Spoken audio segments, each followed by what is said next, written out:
The angry grocery shopper analogy. It's an analogy I often use in my school and my coaching work.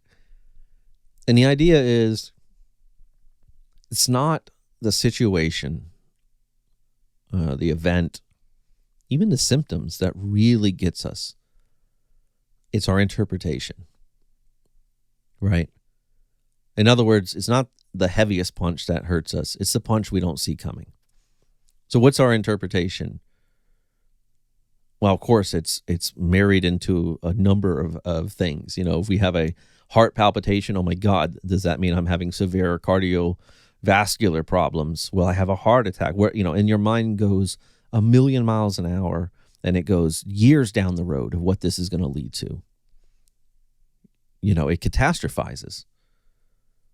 And part of getting better is getting to jump on this. Like I said, the punch that hurts the most isn't the heaviest punch.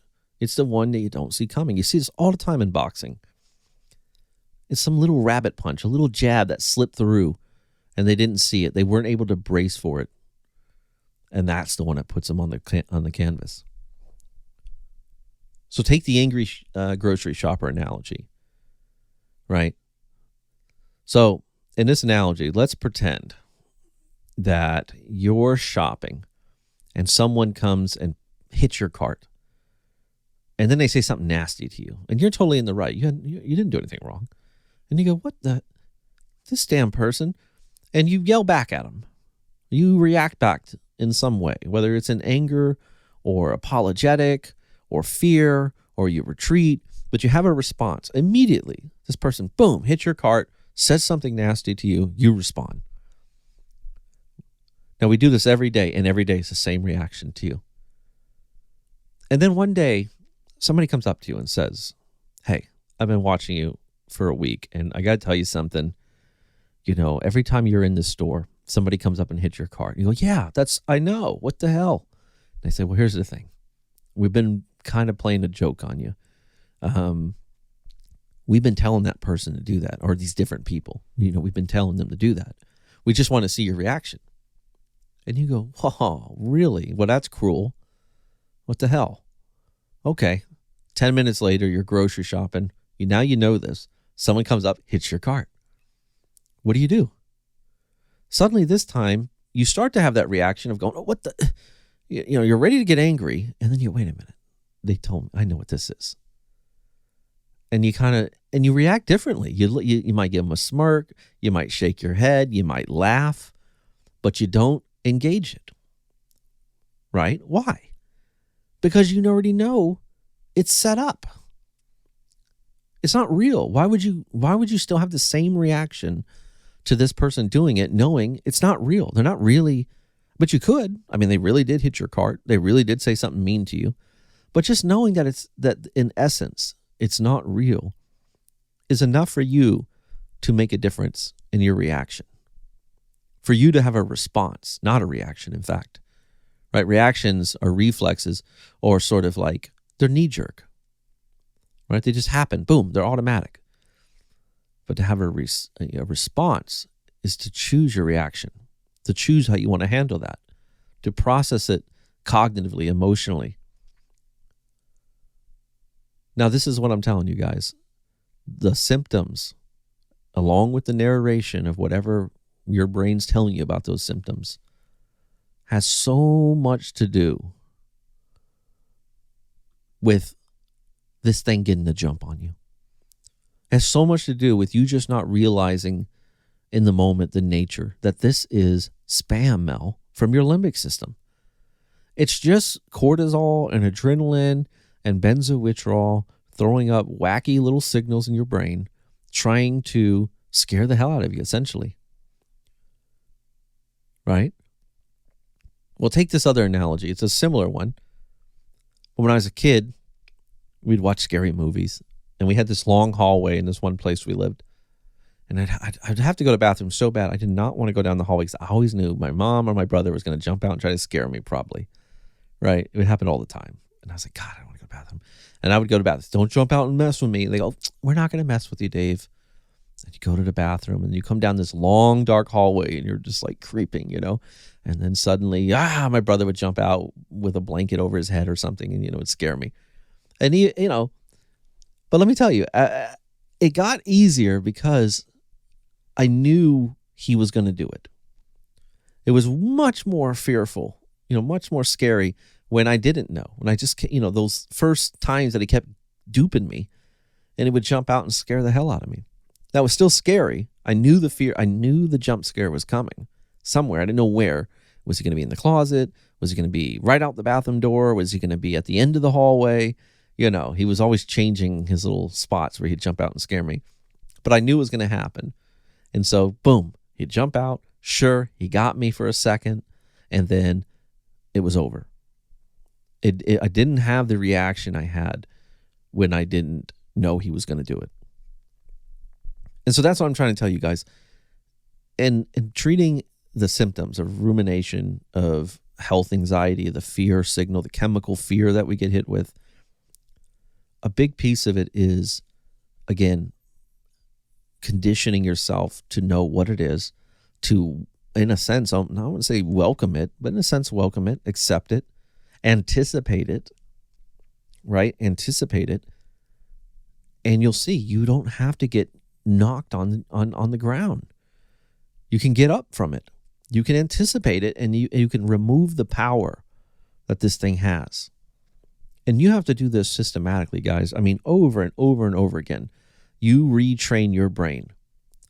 Okay, this is just a benzo symptom, but it's wacky. Yeah, it's wacky, but it's crazy. Yes, it's crazy. It's so bizarre. It's bizarre. It's trying to tell me that it's one of a kind, that I'm somehow different. Oh, no, we already know that's not true. It's trying to tell me that these symptoms are going to lead to horrible things. Oh, no, we know that's not true. Right? Nobody I've ever worked with has ever developed a heart problem. I mean, I've never seen anybody actually have anything, terrible thing that they thought was going to happen because of symptoms. I've never seen it. They never went crazy. They never had a heart problem. Their head didn't fall off. Their eyes didn't shoot out blood. Their head didn't spin in circles, right? It never happens. It's just fear fueling fear. It's fear fearing fear. That's what it is. But once you know that your limbic system and that it's all part of the process, once you can really get behind it, you don't have to suffer so much. And so maybe as I'm saying this, some of you will have like an aha moment, go, yeah, that makes sense. And others might say, it's too simplified, and it's chemical fear, Dave, and this and that. I hear you. But all I'm asking you is, give it a shot. Try, moving forward here for even a day to anticipate symptoms and all the bizarreness. Even if you're having a good moment right now, say, okay, well, I know by 4:00, I sometimes get these, these looping thoughts, or just, so anticipate them now. Okay, at 4:00, I'm going to have these thoughts, just like the grocery store analogy. Somebody's going to come and bump my cart and yell at me, and now I have a choice. And it's not just that simple, guys. It's not just as simple as making a choice. It's relearning to have a habit of a choice. Making the choice a habit. That's what it's about. Make the choice a habit. And how do you do that? Systematic processing, systematic practices. Over and over and over again, you practice this and you will get better. It's a skill set. And once I did that, guys, it was a game changer for my suffering. And believe me, I ruminated and had intrusive thoughts more than I want to say anyone, right? We all think we're unique. And I really go, no, but my brain power, man, it is, it is like a samurai sword. It is fast and sharp. And, I have a great ability to multitask. So my brain could come up with 4 or 5 ways of killing me at any second. It was almost impressive to me sometimes how damn powerful my mind was. And it's like, wow. And sometimes strange enough, again, I would become aware in those moments, and I would almost go, that's just bizarre. My mind just went to 15 places in 0.2 seconds. It's unbelievable how fast. And just that recognition of it, in a way, was enough to kind of jar me out of it. It broke the 5th wall. I was able to look at things and go, oh, okay. So practice it, guys. Practice seeing the fear coming and then practice systematically changing your response. It's going to always get you first. I'm not saying that you can stop the fear. It's going to hit you. Boom, hit you. Okay, now what? Now I have a choice to react. And I can go back to all my mechanisms and run and soothe and all of it. Or I can look at it for what it is and say, benzo withdrawal, benzo bizarre symptoms, benzo rumination, lying, fearful, spamming me limbic system. Got you. Not going to play the game. Not going to play the game. Just like the angry grocery shopper. They hit your cart. You can very well get angry.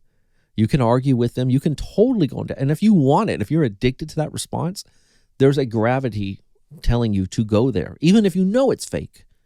Even if I tell you, again, I'm going to have a guy in 10 minutes somewhere in the store is going to bump your cart and try to antagonize you.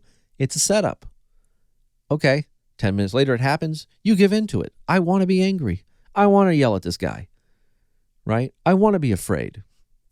You might go, why do we want to be afraid? Because there's an addiction to stress.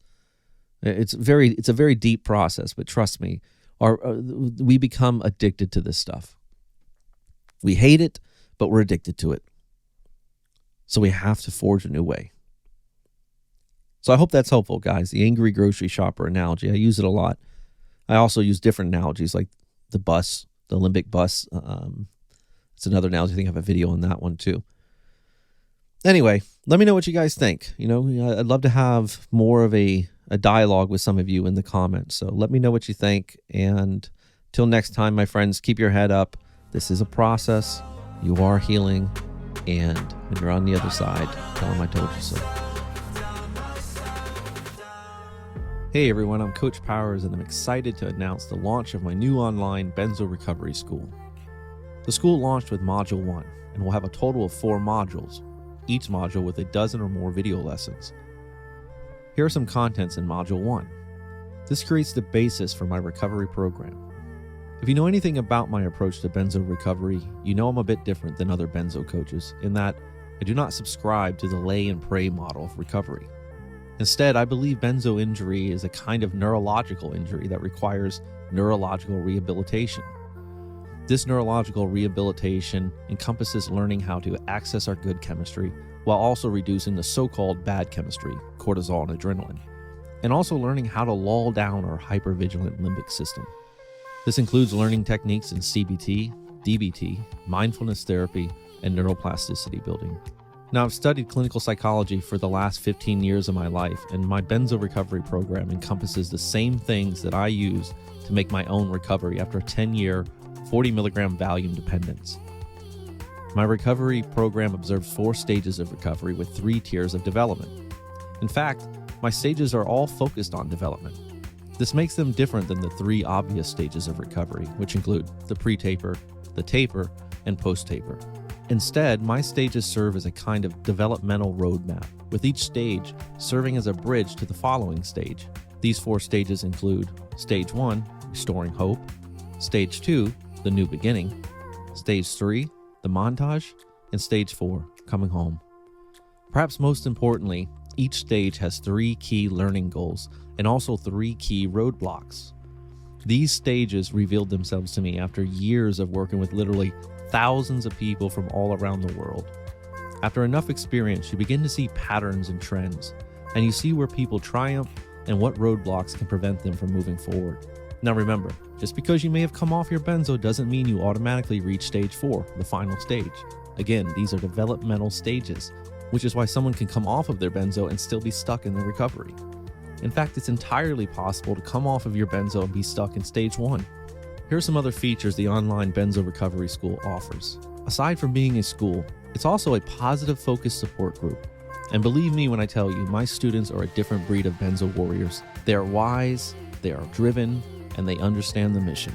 I, Coach Powers, will also be doing live video Q&A weekly in the community, talking, teaching, and answering questions from all of you. There will be downloadable resources such as a rumination and exposure therapy log, templates for checklists, and much more. Additionally, there will be new benzo sleep affirmation videos exclusive for the school, as well as new and early original content.